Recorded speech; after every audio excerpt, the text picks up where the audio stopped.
Hello, I'm Bob Austin, Tax Director with Burton Company CPAs, and today I'd like to go over just a little about what's new with taxes this tax season. Some of these things relate to 2020 and some to 2021 and some to both.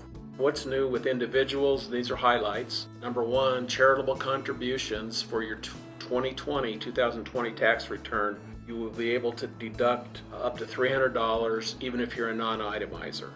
So we can deduct $300. This is for cash contributions only, not for non-cash donations to Goodwill, etc. The economic impact payments, lots of people ask about those payments that you received last year in 2020.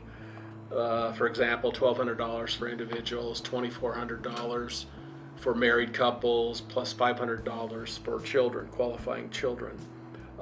What these payments really represent are tax credits, refundable tax credits for your 2020 tax return. So what will happen is if you did not receive the payment, the check or the direct deposit, or if you feel you were shorted and it wasn't the full amount, we could true that up. That will be trued up on your 2020 tax return with the form that relates to this tax credit. So if you were shorted, you'll be allowed the full credit. Then the other good news is that if you received a check in 2020 and maybe you really weren't entitled to the full check, or it was too much, because oftentimes they calculate it based on your 2018 and 2019 tax returns. Any overpayment you will not have to repay. So that's a good point, but we will true up those credits on your 2020 tax return. Retirement plan distributions due to the coronavirus. If you took distributions from your retirement accounts because of problems, economic issues due to the virus, they're taxable as they always have been.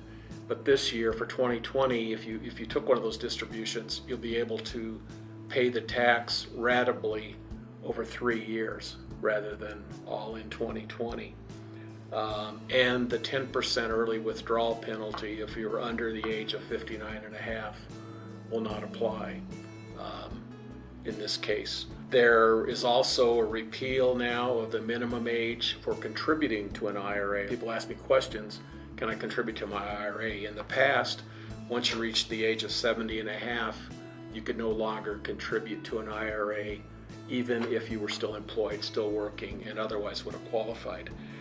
Beginning in 2020, taxpayers of any age can contribute to an IRA as long as they meet the tests, which is normally W-2 income or some other form of positive earned income to allow you to make that IRA contribution.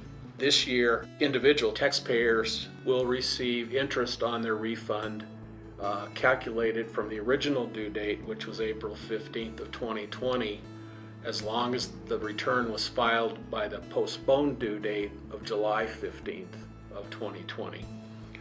So you will receive interest. Bring your information in and we'll get on it. Thanks.